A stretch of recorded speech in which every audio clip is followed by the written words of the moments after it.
Takže ahoj všichni, tady jsem Pers11 a já vás vítám u dalšího videa. Ano, po kratší době je tady další video. A dneska se zaměřím na trošku jiný segment, takový neobvyklý na tomhle kanále, který jsem dělal na hlavním kanále původním, ale teď jsem se rozhodl, že bych to mohl zkusit. A to je takový vyjádření svého názoru ohledně toho, jak bych já třeba stavěl naši armádu, co se týče výbavy.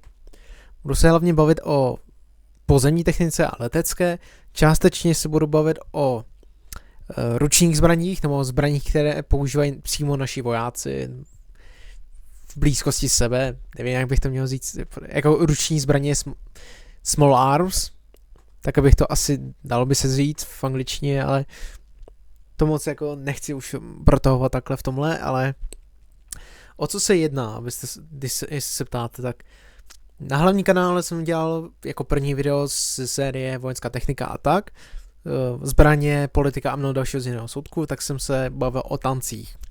Jaký byl, co já bych osobně vzal do své armády. A tam jsem vyhrál snad Leopard či K2, teď si nejsem jistý, ale něco na tomhle podobným jsem dělal, jsem stavěl další videa, až poslední bylo, jaké vozidlo bych bral pro naše výsadka ze 43. výsadkařský. Přičemž tohle video chci dělat pro ně, jako na tuhle techniku, proto se o tomhle vozidle, možné budoucí vozidlo nebudu zmiňovat, stejně tak jako o vozidle pro ženisty, protože to jsem se jasně vyjádřil už v jednom ze starších videí, kde jsem byl jasně proti Bushmasterovi, i když je to skvělý stroj, tak i tak ne, máme tady Tituse, který by to zvládl líp, a taky na ostatní vozidla, jako jsou MRAPy, klasický Iveca, jak máme. O tom se nechci bavit, protože to jsem už vyjádřil jasně svůj názor, že Zetor Gerlach by zůstal čistě jako klasický vozidlo místo Ivec. Patriot 2 by se stal lehkým MRAPem místo Dinga.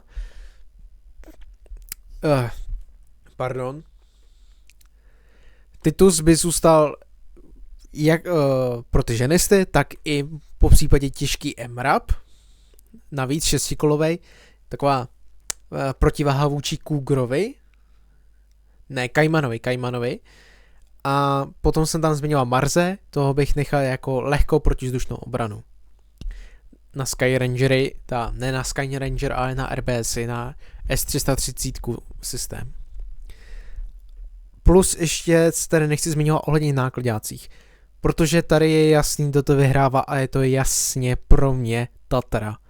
Protože je to domácí firma, takže zůstaneme u ní. Nic se nemění. Takže jo, dámy a pánové. Předem budu se tady lehce zmiňovat ohledně těch nákupů, co jako nějak tak plánujou, co se uvažuje. O tom se chci nějak bavit, protože některé ty věci jsou hodně dobrý. Ale nechci zmiňovat který, protože ještě se chci tomu dostat postupně. A jak jsem zmiňoval zbraně, jako ruční zbraně, pušky, automatický, brokovnice a tak většinou je to v pohodě. Kulomety, jo, v cajku neřeším. Ale spíš taková menší drobnost a to je granátomet. Těžký granátomet, co se týče převozu. Máme sice AGS-17, jenže to už je zastaralý systém. A jediný systém, který mě tak co nejrychlejc napadlo, který by jako šel okamžitě nejlépe, je Mark 40 granátomet. Odpalovač granátů. Proč se ptáte hlavně proč on? Sice je tady ještě jeho korejský další Mark 19 granátomet a další Heckler Unkoch. Jenže M47 mě napadla hlavně z jednoho důvodu. A ti bystřejší, co jako nějak tak sledujou CZ Defense, Army Web nebo tak vědí proč. Proč zrovna jeho. A to hlavně kvůli tomu, že Mark 47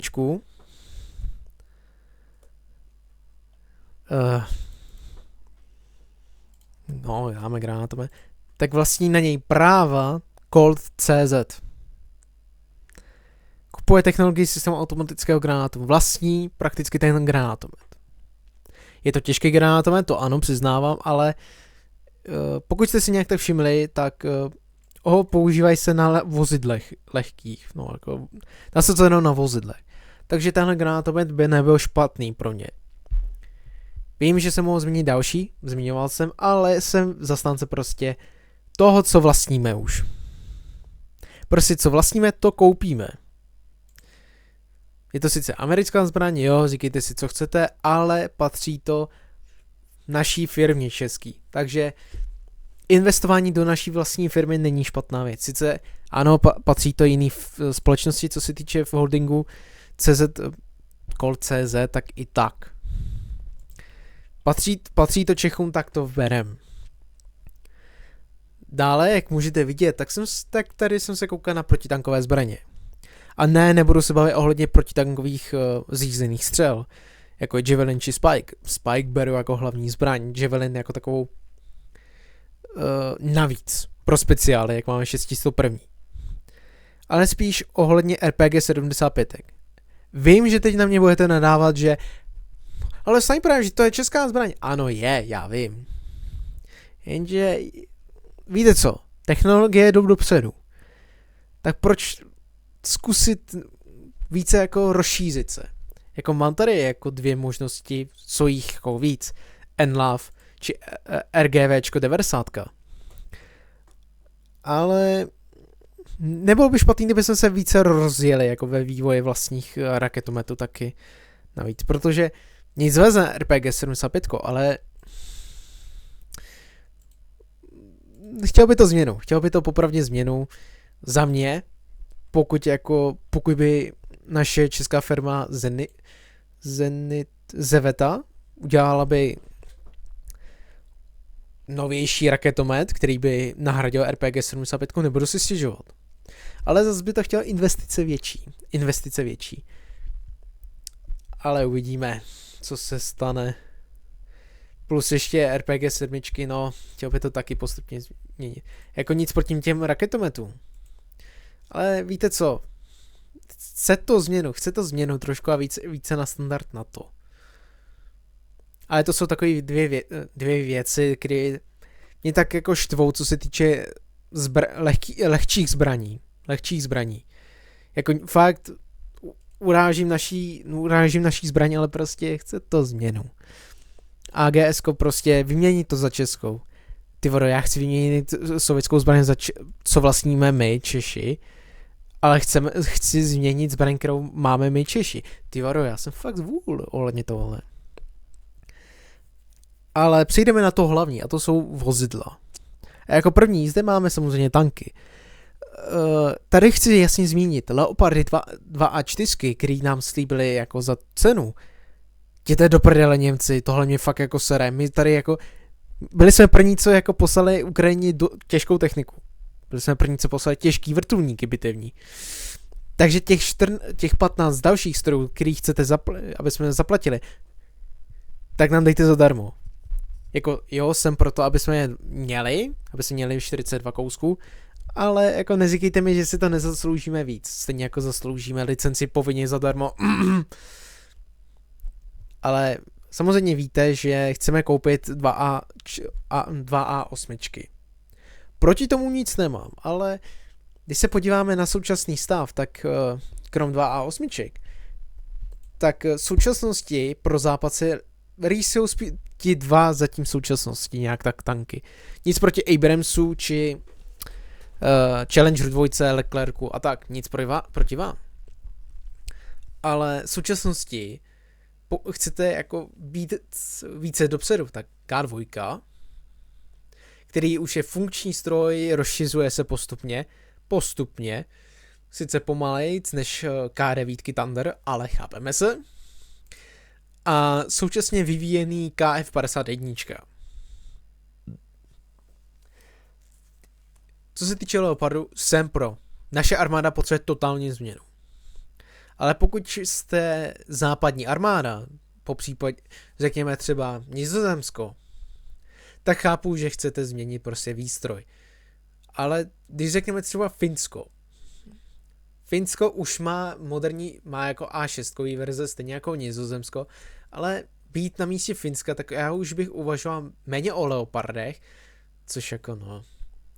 Leopardy vyhrály v Norsku, což se divím, ale asi vyhráli standardy, co tam jako jsou, jako přizpůsobení tanku.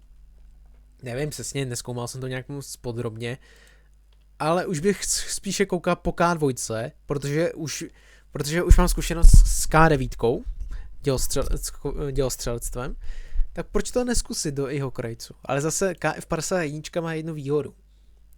Vychází z Leoparda, hlavně podvozek. Když si vezmeme, že Maďarsko teď podepsalo, nebo to má už dohodnutý s Rheinmetallem, že bude používat podvozky Bifla, Berger Panzera 3, tak nevypadá to špatně pro Panthera.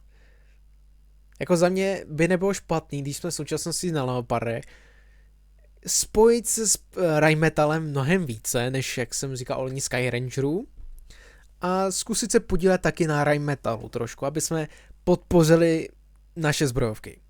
Po případě, kdybychom se do toho připojili, ale mohli sloužit částečně jako subdodavatele, prostě ti, co dodávají různý komponenty, takhle, za mě. Něco jako jak to máme u 41 Lynxe.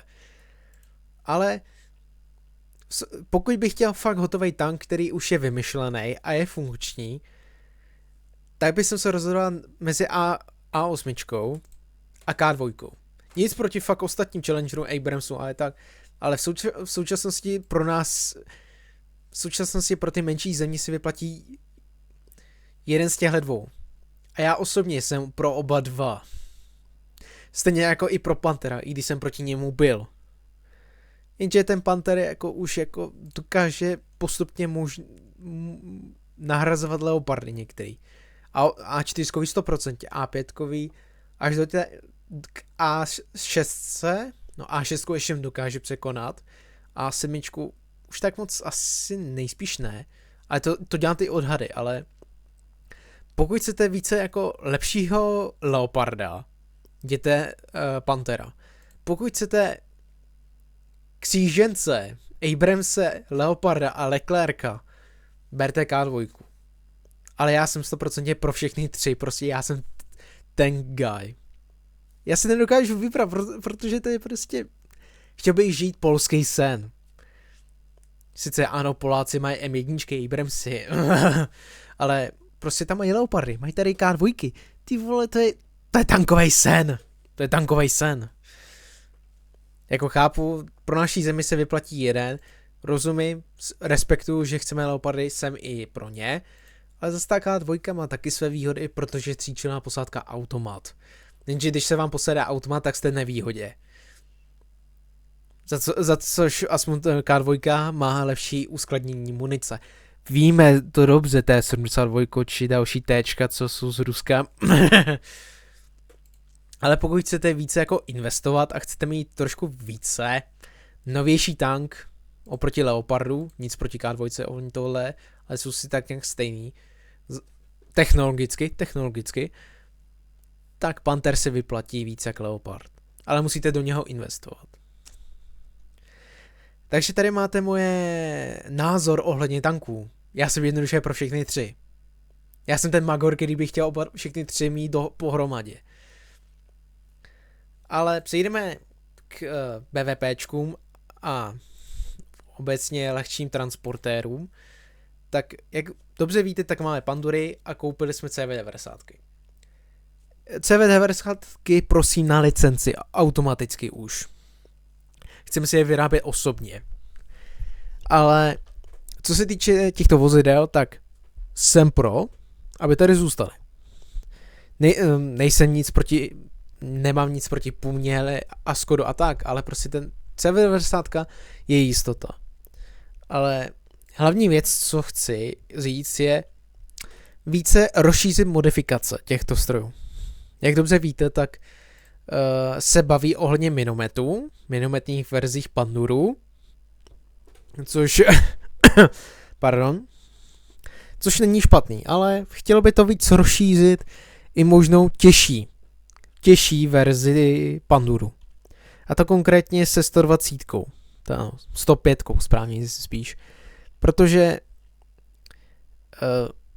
v současnosti vidíme, že i když máte protitankové střely, tak furt i ty lehčí kanóny dokážou pomoci vaší pěchotě. Nebudete sloužit přímo jako bitevní tank, či lehký tank v tomhle případě, ale spíš jako podpůrné vozidlo, těžký. Nabijete héčkový granát, zabijete pěchotu, která stojí proti vaší pěchotě. Vidíte nějaký lehký obrněné vozidlo, řekněme BVP 2. Protitanková střela, 105 to dokáže prorazit. Prostě lehké podpůrné vozidlo pěchoty. Prostě více rozšířit a zůstat u toho minometného. CV90, tak tady trošku pustím video, pardon. Protože já chci jako lepší ten záběr.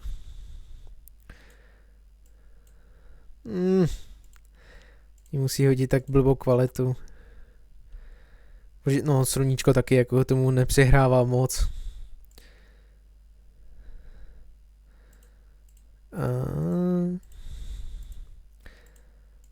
Jo, tady, pokud to jde to vidět hodně špatně, dáme lepší video, Mjolnir. Jděte do prdele s touhle reklamou. No, na touhle hru obecně.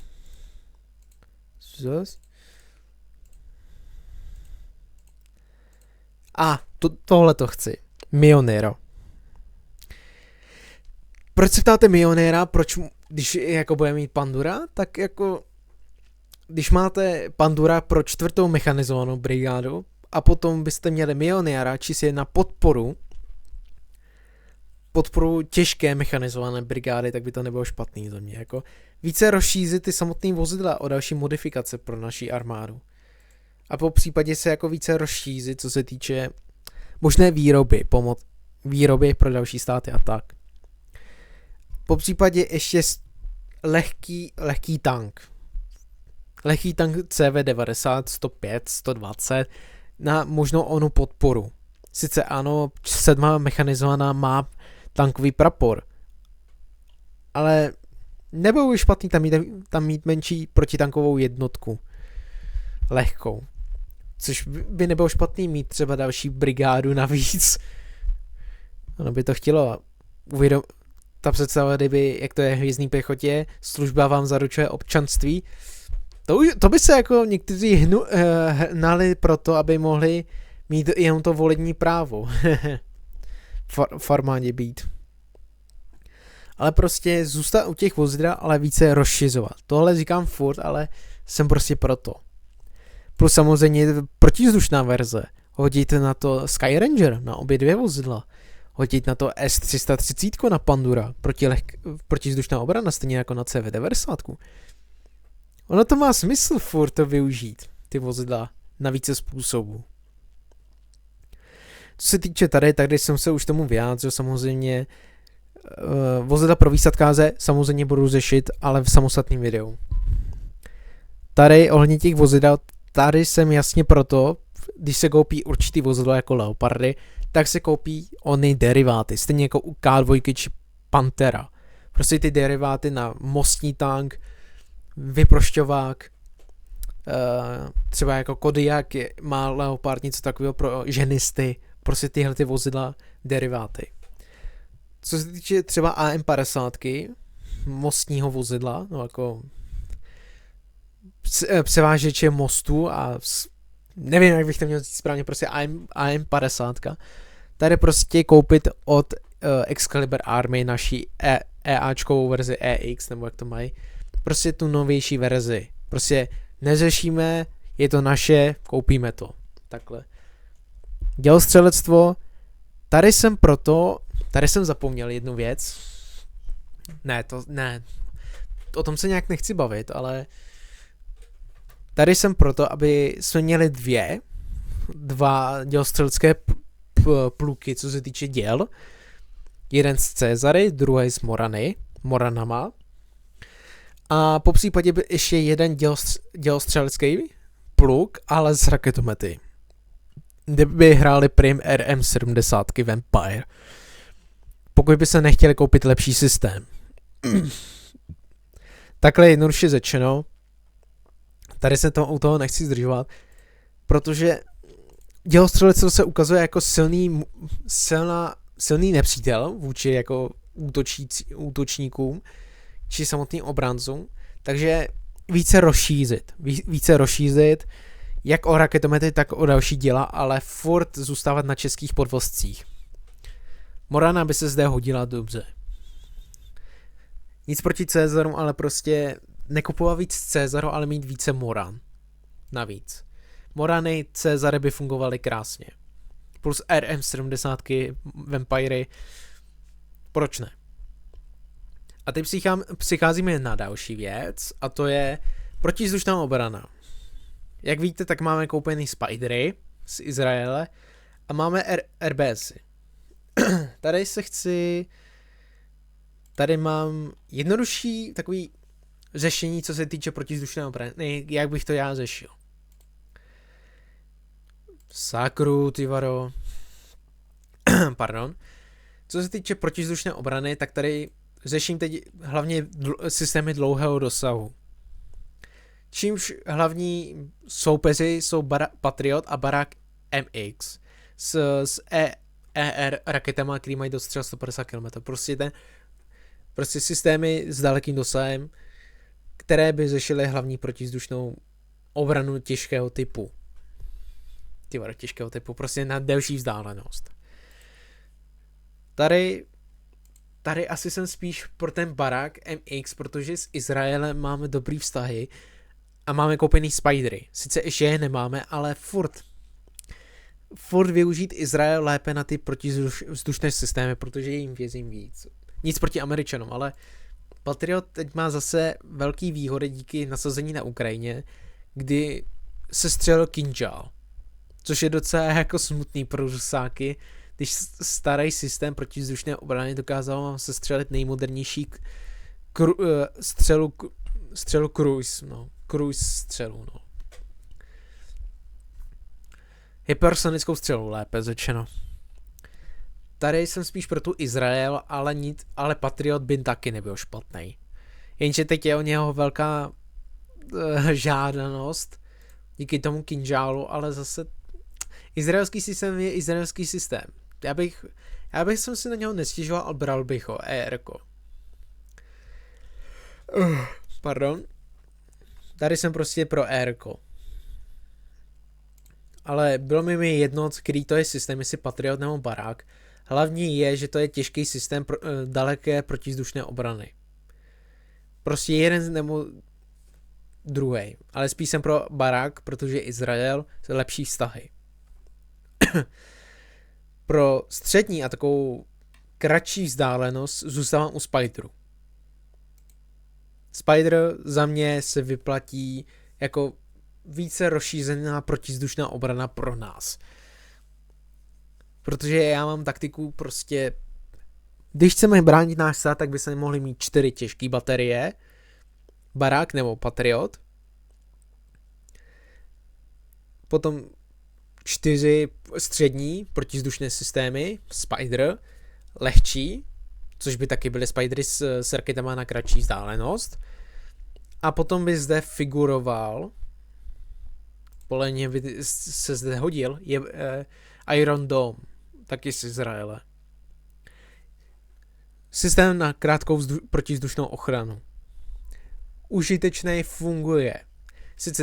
Sice tady ukazuje 90%, ale prostě je to systém, který dokáže fakt funkčně fungovat proti raketám. A funguje. A co se týče RBSů, tak ty bych nechával čistě jako manpady, plus zároveň jako pro věže S330. Manpad se to krásně hodí. Spider je prostě více rozšířit na více odpalovačů, jako vozidla s odpalovači, a další systémy na těžší, na větší a menší vzdálenost, ale prostě Spider, střední krátká, Barak MX nebo Patriot na delší vzdálenost. Plus Iron Dome jako taková menší ochrana. Já už vím, že tohle znělo až moc jako opancerizovaná pevnost, takhle silná, ale prostě Snažím se uvažovat jako trošku taktičtějc. Chci uchránit svůj stát, tak co udělám? Rozložím si obranu na delší vzdálenost, zaplním to místama, aby se to dobře krylo systémama na střední vzdálenost, plus ještě možné na krátkou vzdálenost, plus ještě lehkou protiraketovou ochranu. Po případě občas by zde fungovaly RBSy jako mobilní jednotky společně se Sky Rangery. Ty vole, já jsem absolutní magor ohledně výzbroje, ale poserte se z toho. Já trošku jako vím, že jsem maniak, já vím, ale neříkejte mi, že co se týče obrany, tak se nesnažím trošku. A hlavní věc, co chci ještě říct, je trošku zapojení našeho průmyslu do toho vývoje. Sice ano, my si tyhle ty systémy nedokážeme jako vyrobit a tak. Ale proč se na to nepodílet víc? Podílet se. Co se týče vozidel na vodu, tak neřeším. Tady letadla souhlasím s těma všema třema. Co se týče ARek, tak to jsem už jasně vyjádřil se jednoduše. A to, že ano, chci zůstat u bitevníků. Ale více rozšířit se o 259. Dělal jsem to v minulém videu. Gripeny by měly zůstat. No, musí zůstat. Jako za mě, aby zůstaly jako aspoň tréninkový letadla ve verzi F. F35 Ačkový verze bych vyměnil za Cčkový. A proč se ptáte za Cčkový? Bude to drahý. Jo, vím, je to dražší verze. Protože používá to jedině námořní pěchota plus ještě námořnictvo F35. Operators. Pardon. Tak vidíte, že marňáci používají Bčkový a Cčkový verze plus námořnictvo Cčkový. Takže jako nejsou tak rozšířený Cčkový verze. Což má jednu výhodu. Není až tak snad velká čekačka na ně. Protože Ačkový verze chtějí všichni. Všichni, Cčkový nikdo. Jenže když se podíváme do historie, tak letadla, co byly pro námořní pěchotu a hlavně pro námořnictvo na letadlové lodě, jsou většinou ty nejvíce odolný. Takže za mě ta Cčková verze F35 by nebyla špatná. A je mnohem větší. A plus ještě větší počet. Zhruba 48 kousků. Takže 4 letky. Proč se ptáte proč? F35, jak dobře víte, tak je počítač. Počítač s křídlama. No, sakra, neumím ani pomalu mluvit, ale je to počítač s křídlama, který dokáže fungovat nejen jako klasická stíhačka, ale podporný letoun, tak i zároveň průzkumný letoun a průzkumný a elektronický boj.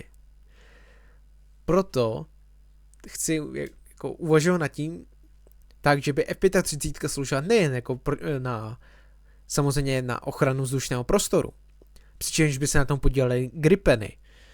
I když jsou to tréninkový letadla, tak by furt byly zde jako letka 12 kousků, mix FKA, Ečka, ale byly by to hlavně tréninkové letadla, převážně, ale fungovaly by i jako air policing.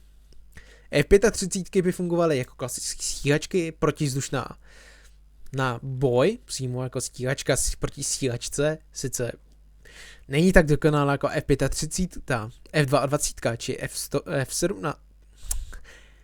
F17 není, to je YF17, ale spíš F18 či F15. Ale prostě má takový využití velký F35. Jak říkám, prostě jedna letka elektronický boj, jedna letka průzkum a zbylý 2 letky můžou fungovat jako klasický stíhací letky. Po případě jedna z těch 2 letek by zůstala rychlá podpora, když jako nebudou schopni letět alky naše. Po případě FAčka 259. Ale prostě souhlasím s tím, že Gripeny zůstat. Stejně jako F35, ale spíš ta námořní verze v současnosti. Námořní verze, ano, bude to dražší. To mi věřte. Ale zase máte jistotu toho, že ty dodávky by byly rychlejc a měly by se odolnější stroj, protože je námořní verze. Co se týče hlavního letectva, bojových letadel, se přesouváme k transportním. Tady jsem zapomněl zmínit jeden letoun, to je L410 NG verze, která by nahrazovala krásně naše starší L410. Prostě český letoun, ano, New Generation verze, ale furt je to český letoun, podpořte naše letecké podniky a tak. Ale jak víte asi, tak jsme začali mluvit ohledně z Embrace KC390. Ty vada, já si musím na chvilku dát pauzičku, pardon. Takže jo, dámy a pánové, jsem zpět po menší pauzičce, jsem se trošku napil, takže pokračujeme. Co se týče Embraceru, 100% pro něho. Máme s ním spolupráci, konkrétně Aero, tak proč toho sakra nevyužít? Vypadá to sakra krásně, ten letoun. Sice to nevypadá, jako musím přiznat, že někdy se mi ta A400 od Airbus Airbus A400 a teď mi to bere tu ty krávu, dobrý no.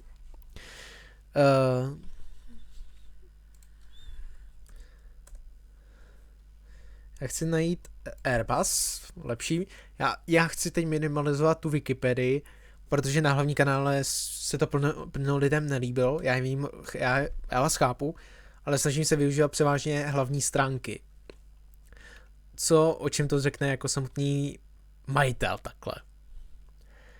Co se týče jako takový té střední kategorie, až pomalu těžší, tak zde se vyplatí už Airbus více, protože je evropská firma a máme s nima spolupráci nějak tak, konkrétně Aero, ale pokud byste nechtěli být jako fakt jako těžší kalibr, tak C17 Globemaster, ale pokud chcete mít ještě větší majstři, tak je Galaxy, no. C5. A tohle je za mě jako fakt ta poslední možnost, když fakt chcete mít těžký náklad. Co se týče ve vojenské sféře. Protože všichni víme, co bylo jako ten nejtěžší kalibr ohledně letectva.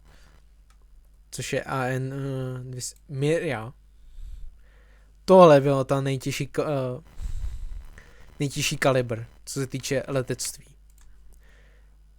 Teď si představte, kdyby Miria byla vojenský transportér. Dokážete si to představit?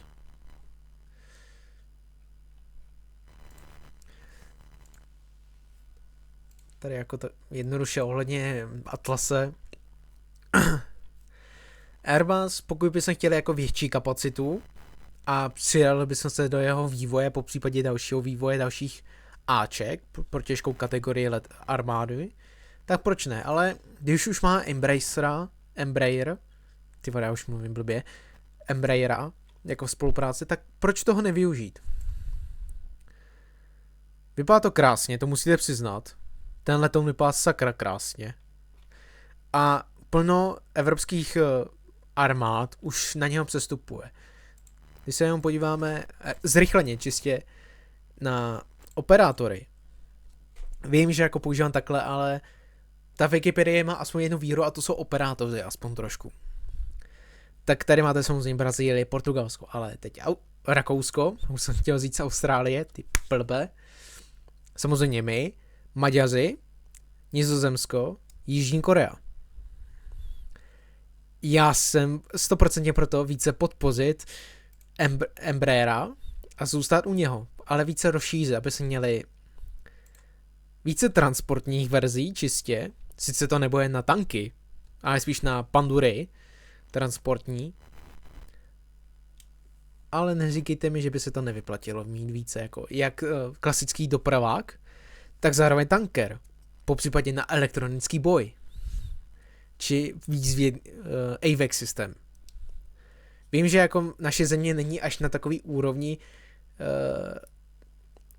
nebezpečí, co se týče od nějakého možného souseda.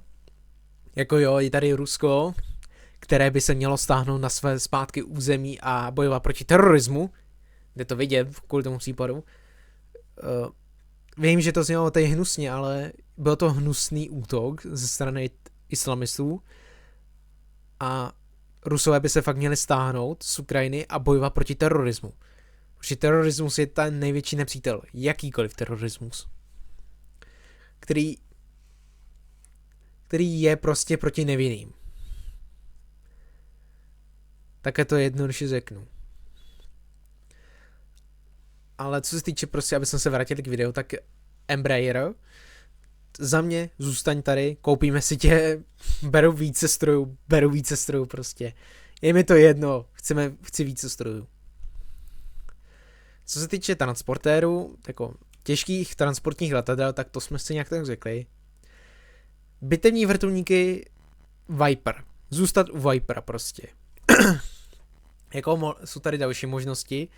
Co se týče Viperu, tak by se tady dalo říct ještě, když se dostane k vrtulníkům samostatně, tak by se tady ještě šlo zmínit a v 249.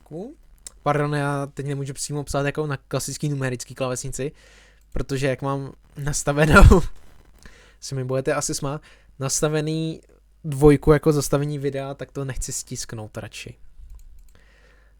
Ale pokud bychom chtěli, pokud bychom měli ještě emíčka, tak by se 100% vyplatilo víc, aby se investovali do 249.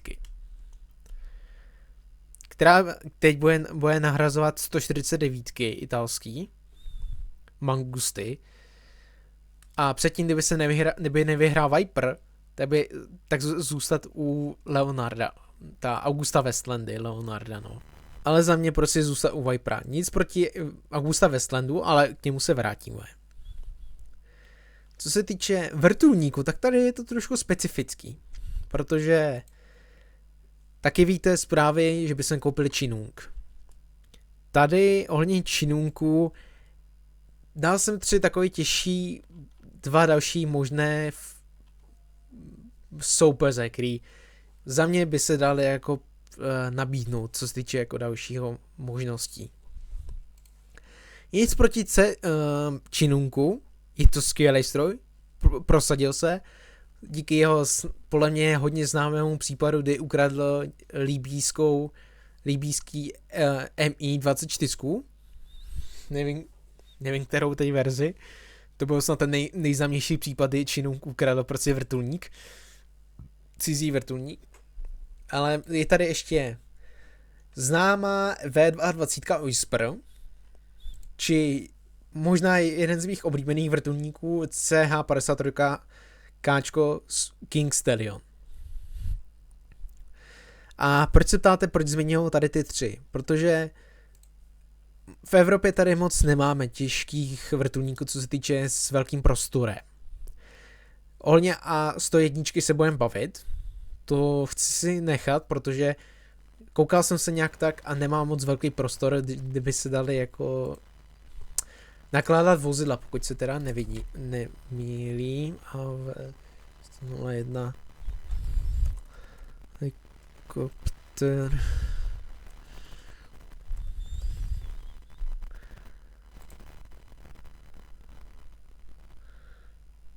Já se chci jenom ujistit pro jistotu, jestli náhodou by se tam nevyšlo nějaký těžší vozidlo, jestli mi rozumíte.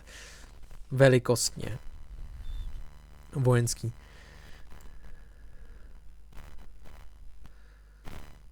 Protože jako většinou transport zvenku, těžší techniky.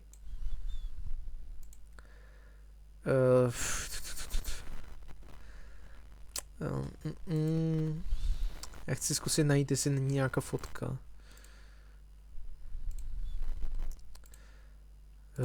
Pardon, dělám to až moc znovu.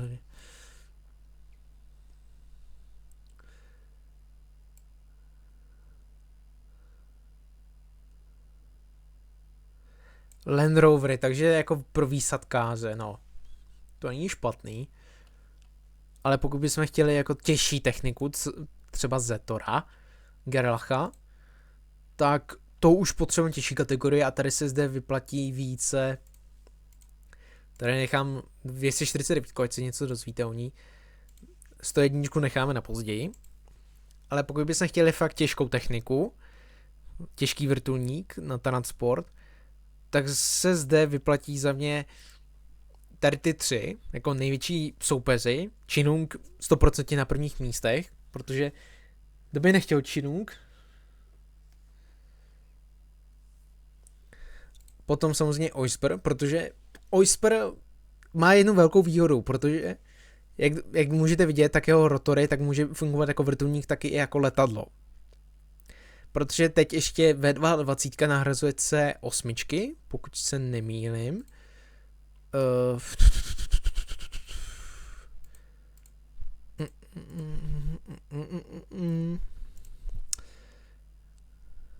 Operators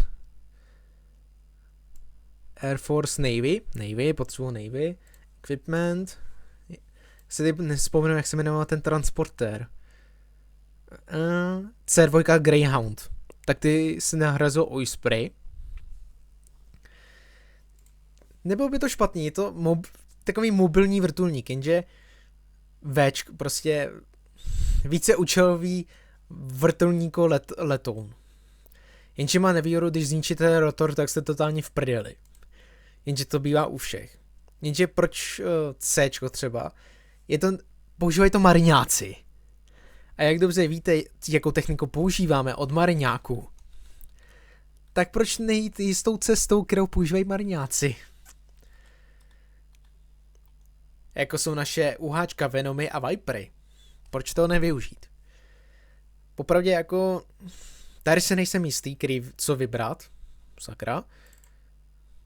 Jestli Osprey, sice jako ten prostor taky není moc velký, ale i tak. Chinook nebo King Stallion. Je to těžký si vybrat, je to těžký.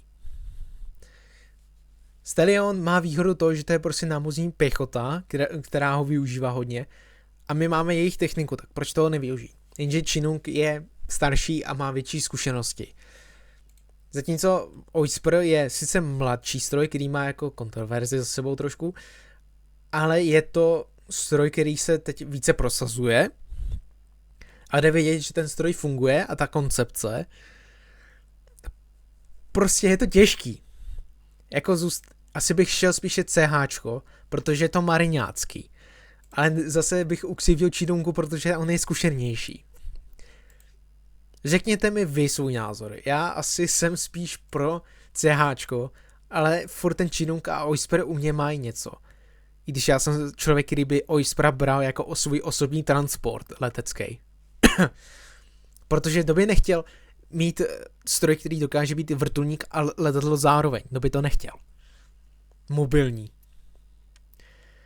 Řekněte mi svůj názor, ale já jsem spíš asi pro to CHčko, protože mariňáci. Ale teď přejdeme k vrtulníkům, protože jak to možná vypadá, tak se budou asi kupovat další vrtulníky, ale tady se chci bavit spíš o celkově nahrazení emíček, protože UHčka a AHčko tak jsou náhrada za emíčka, 24. A co se týče emíček, tak tady samozřejmě budou Chinooky, po případě z mého pohledu King Stalliony, tak by byly jako náhrada za některé emíčka. Ale co s těma zbylýma emíčkama, 17 a 8? Ohledně PZL se budu bavit. Tak ty zbylý, tak tady by hodně pomohl Augusta Westland v podobě 101 nebo NH 90. Oba dva stroje jsou hodně rozšířeny, ale jsem asi spíše pro tu 101. Jestli se dáte proč, tak to je hlavně kvůli té částečnému vzhledu Mi 8. Mi 17 8. Vím, že to úplně nevypadá, ale když se na to podíváte, tak prostě vyklápěcí zadní prostor. Tady není, že zrovna s tím jo. Vyklápěcí zadní prostor, jako to má Emíčko. Velikostní transport to docela odpovídá. Proč toho nevyužít? Za mě je 101 mnohem lepší, než třeba NHčko. Jenže NHčko je více evropský stroj. Než jako je více propojenější stroj.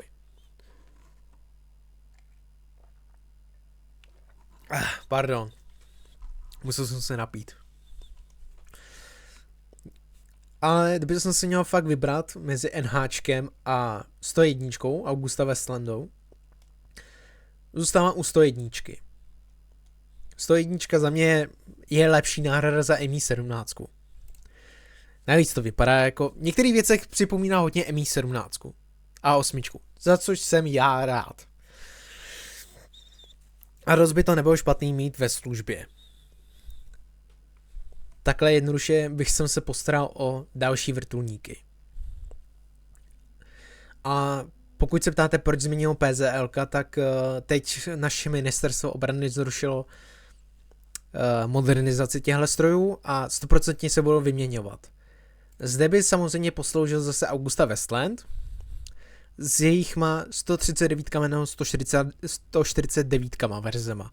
Po případě AVčko 159 verze, které by sloužily pro Support and Search and Rescue operace. Za mě prostě nasrali jsme Itálii kvůli vrtulníkům bitevním, ale teď si je trošku víc nakloní, přičemž bychom si naklonili Poláky, protože oni hodně spolupracují s Augusta Westland, protože 101 a ty budou používat 149. Tak proč toho nevyužít? S přátelství s Polskem a Itálií, hlavně s Itálií. 101 mít náhradu za skoro všechny Emíčka, 17 8 a za PZL 149 a mít spolupráci s Polskem. Za mě to je win-win situace. Prostě Augusta Westland by tady měla se více prosadit. Je to evropský, ano, jsou tady eurokoptéry a tak, ale pokud si trošku těžší kalibr na transport, tak Augusta Westland se mi vyplatí víc. Co se týče tohohle. Drony, tak tady jsem trošku specifický, protože jsem spíš na průzkumný těžký drony, což je hlavně Global Hawk. Vím, že to je absolutně šílenost, ale za mě se vyplatí těžší kalibr dronu Global Hawk, protože nejsem moc na Reapery, Predatory a tak, protože já spíš bitevník. Já jsem prostě na bitevníky radši. A co se týče takových lehčích dronů, tak jsem pro naše český Primka. S tím, že bychom do toho mohli investovat víc, do Primka, aby měli jsme střední kategorii dronů. Něco jako Bayraktar, pro který jsem já 100% podporovatel. Prostě více podpořit český zbrojovky, český firmy tady konkrétně, a využít trošku těžší kalibr dronu. Sice to Global Hawk není na boj, ale na průzkum. Ale chápete mě, prostě větší dron, ale pro jednu věc, a to je průzkum.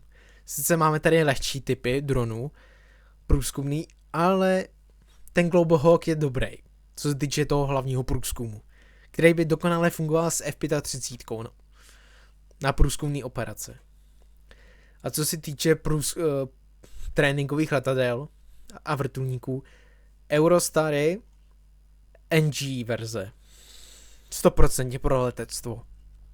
Enstrony a jsem se díval na CZ Defense, kde se bavili s ředitelem Lomka, kde chtějí řešit možné využití starších policejních vrtulníků Bell na výcvik. 100%. Ale tady by se dalo využít další, že by se koupili přímo Venom, další řekněme to takhle, více rozšířit navíc, že bychom měli přímo už tréninky na daný letadla, vrtulníky. Tréninkový. Takový větší, sice ano, utratíme peníze, ale zase budeme mít více otevřenější v tréninku. NG budou hlavně sloužit jako klasický na přesun, potom ke stíhačkám, ale zároveň budou sloužit i pro více k stíhacím pilotům, no bitevníkům. Eurostar klasický lehký vrtulový letoun prostě na výcvik, yes. Enstron, tak hlavně na lehký výcvik, na ten začátek pro vrtulníky. A pak bychom tady měli klasické jednotlivé Chinook, Venom, Viper, neozbrojený a čistě na trénink. Samozřejmě Augusta Westlandy, pokud by jsem počítal s tím.